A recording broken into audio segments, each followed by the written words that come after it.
తమిళనాడులో కన్న తండ్రి కొడుకుని చంపేసి ఎవరో చంపేసినట్టుగా చిత్రీకరించాడు. పోలీసులు డీప్ కన్వెస్ట్ చేయగా బయటపడ్డాడు. విషయం ఏంటంటే ఇతను మొదటి భార్య చనిపోయింది. ఆ తర్వాత రెండో పెళ్లి చేసుకున్నాడు. మొదటి భార్యకు పుట్టిన కొడుకు తన సవత్ తల్లి మీద లైంగిక దాడి చేస్తున్నాడు. తండ్రి చాలా సార్లు హెచ్చరించాడు, కానీ వినకపోవడంతో ఒక ఇటుకు బెడ్డలతో అతను కొట్టి చంపేస్తాడు. కన్న తండ్రి కొడుకుని చంపేంత వరకు వెళ్ళాడంటే ఈ విషయం చాలా సెన్సిటివ్. తల్లి లాంటి దానితో ఇలాంటి లైంగిక దాడి అనేది మన సంస్కృతి సాంప్రదాయం దెబ్బతీస్తుంది. చాలా చిరాకు తెప్పించే విషయం ఇది. ప్రస్తుతం పోలీసులు తండ్రిని అరెస్ట్ చేసి లోపలేశారు.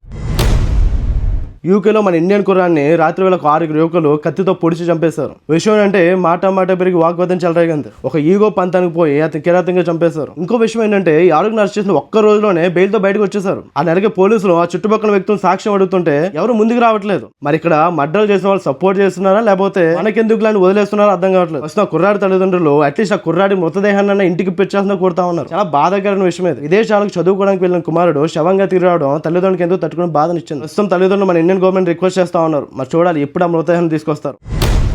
నేను బీహార్లో ఒక మహిళా టీచర్ శివాలయానికి వెళ్తుండగా 3 దుండగులు తుపాకీతో కాల్చి చంపేశారు. ఈమెకి నిశ్చితార్థమై 2 నెలలు అవుతా ఉంది. సో ప్రైమరీ ఇన్వెస్టిగేషన్ లో ఏం చెప్తున్నారంటే ఆమె పని చేసిన స్కూల్లో ఒక ఉపాధ్యాయుడు సంవత్సరం నుంచి ఆమెను వేధిస్తా ఉన్నాడు. పెళ్లి చేసుకోమని 1 సైడ్ లవ్ చేస్తున్నాడు. ఈమె ఎప్పుడు నిరాకరిస్తూనే వచ్చింది. అలాగే 3 నెలల క్రితం ఈ ఉపాధ్యాయుడికి పెళ్లి కూడా అయిపోయింది. పెళ్లి అయినా కూడా ఈమెని మళ్ళీ పెళ్లి చేసుకోవాలని డిమాండ్ చేస్తా ఉన్నాడు. ఈమె నిరాకరిస్తూ ఉండడంతో ఈ మర్డర్ కి పాల్పడినట్టు సమాచారం. అలాగే ఈ మర్డర్ లో ఆ స్కూల్ ప్రిన్సిపల్ కూడా ఉన్నట్టు సమాచారం. ఒక మనిషికి ఇష్టం లేకుండా బలవంతం చేయడం ఎంతో క్షమించడానికి నేరం అది. అలాగే ఎదుటివాడి ప్రాణం తీసే హక్కు కూడా లేదు ఎవరికి. ఇలా కొడుకుల్ని నడి రోడ్డులో ఎన్కౌంటర్ చేసి పడేయాలి. చెత్త నా కొడుకులా తయారవుతున్నారు రోజు. మరి చూడాలి గవర్నమెంట్ ఆ స్కూల్ టీచర్ కి ఏ విధంగా న్యాయం చేస్తుందో. హాయ్ దిస్ ఇస్ నమస్కారం క్రైమ్ రిపోర్ట్. మన ఇండియాలో జరుగుతున్న ప్రతి దారుణాన్ని ప్రతిరోజు మీ ముందు చూపిస్తాం. సో ఇలాంటి మరిన్ని అప్డేట్స్ కోసం మన ఛానల్ సబ్స్క్రైబ్ చేసుకోండి.